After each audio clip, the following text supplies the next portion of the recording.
sun is coming out, blinded by the light, while I'm shining a light on common yoga practice mistakes.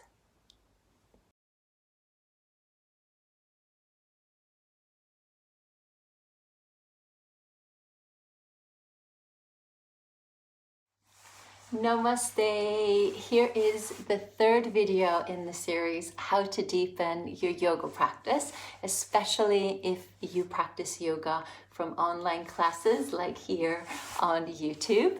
I am Anita Goa. If you're new to me and my channel, welcome. I'm going over part 2 and 6 more common yoga practice mistakes and how you can fix them. You can find part 1 and all of the videos in this series linked in the description box below. You'll find them there in a nice little folder. And this is not meant to make you feel bad if you find yourself doing any of these. It's meant to shine a light on what we commonly do so that we can fix it to help deepen our practice. Let's begin. I highly recommend that you put yourself in higher esteem than what others think of you. If you study the Yoga Sutra, Patanjali doesn't talk about what everyone else should do. He is talking directly to you in what you should pay attention to and giving you guidelines for connecting to your higher consciousness. I know everyone has an opinion and it's a bit annoying sometimes, but it's up to you to figure out what is right for you. It takes a little bit of effort, but in the process, you build confidence and you start to put yourself in higher esteem because you feel it from the inside out and not from the outside in. And it's a little bit about the 5th limb of the 8-limbed yoga path, pratyahara, which means sense withdrawal. You have the choice to withdraw your senses from what you don't need so that you can focus on what you do need. If your yoga practice works for you, that's all that matters.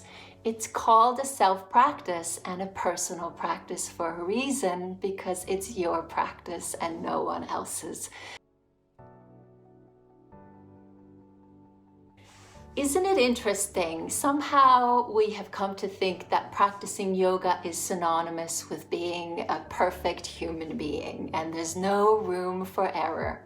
But frankly, I do get it. I used to think this myself until a Swami in India told me I was allowed to feel all emotions and I didn't have to be perfect. Whew, that was a relief. But I was very depressed at the time and told the Swami I didn't think I could be a yoga teacher because I wasn't perfect. Feel the entire rainbow of emotions, Anita, she said to me. When you're angry, be angry, but understand why you are angry.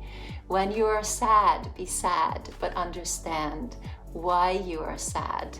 This is part of getting to know yourself. Know the state of your mind and know that you are not your thoughts. I really held on to her words for a long time until years later I fully understood what she meant and how I am a human that is perfectly imperfect and at the same time whole. Everyone has negative self-talk. You are not unique in this department, not at all. You don't want to be perfect, you want to feel whole. There's a big difference there. And as the Bhagavad Gita says so beautifully, yoga is the journey of the self, through the self, to the self. That's where it's at. You don't need a teacher who will give you the answers. You want a teacher that asks you to think critically for yourself and who gives you space to find the answers within. Please, please, please don't believe in a teacher blindly. Try to hold yourself accountable as well as the teacher. I like as a teacher to ask a lot of questions because I am not so interested in giving you your answers. But I do understand we often want to be told what to do because it's a bit easier that way, but yoga doesn't work in that way. It's an inner journey. It's very important that you research on your own, that you ask questions and notice how the teacher responds to your questions and to your ideas. You see, a lot of abuse has been happening in the yoga world, whether it's physical, sexual, or verbal, and it's happened in every single yoga tradition. A lot of it has been exposed, but unfortunately, a lot of it is still going on. So it's important to be mindful. Teachers are human beings. Yes, maybe we hold some knowledge, have some wisdom to share, but we also make mistakes. We change our mind, we get injured. We're human. We're not gods that need worshiping. I personally love asana, but more asana without intention and philosophy is just movement to me, and it doesn't necessarily bring on any insight or personal growth. If you were to take one of the yamas, for example, say ahimsa, which means non-violence or not causing any harm, and you got super curious and without judgment paid attention to yourself for about a month while asking yourself, how do I really treat myself on the mat? How am I treating myself off of the yoga mat? Are the thoughts that I'm thinking kind, or do they lean on the side of being harmful, maybe even a bit violent? If this is the case, how can I incorporate strategies for being kinder and more compassionate towards myself on the yoga mat as well as off the yoga mat? That's real yoga every damn day. Because when you start to embody ahimsa, you'll notice your thoughts change, probably your speech changes, your actions change, and maybe even your life will change. And you end up treating every human you come in contact with more respect, more kindness, and compassion. And this is at the heart of what Patanjali talks about in the Yoga Sutra. It starts with you.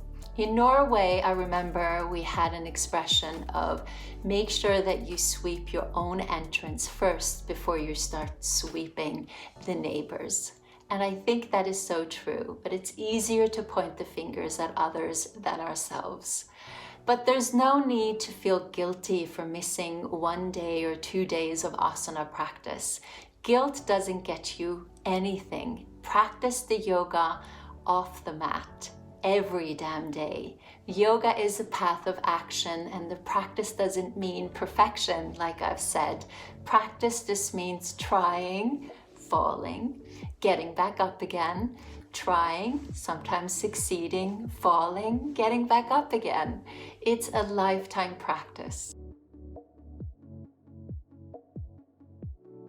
Another thing we seem to think is we're bad people if we get injured or something happens to us. Sometimes we do stupid stuff in our yoga practice and we get injured. But other times we are super mindful and we still get injured.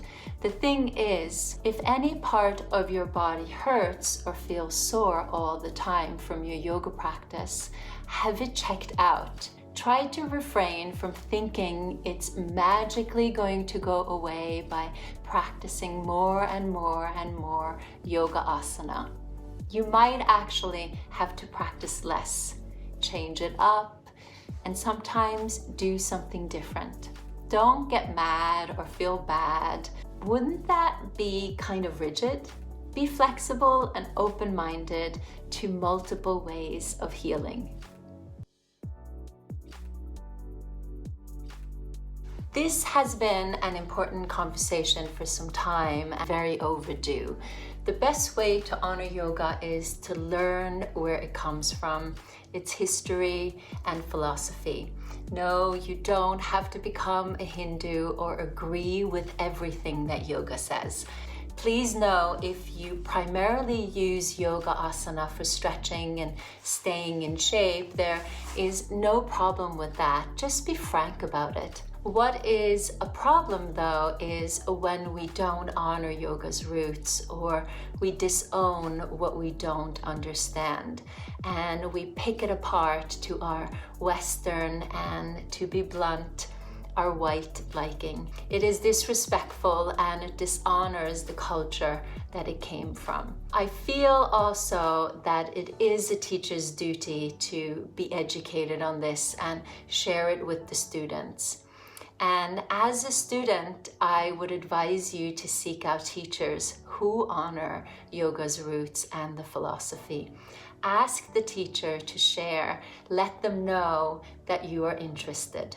And for white teachers and white students, I highly recommend seeking out non-white teachers. It makes for a richer experience and conversation.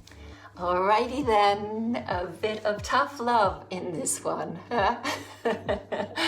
I hope that this was helpful and that it got you thinking a bit. You know, that's what I'm here for. And also thank you so much for listening. If you have any questions, you know the drill. Let me know in the comment box below. I'm going to see you in the next video. In the meantime, take good care and believe in yourself.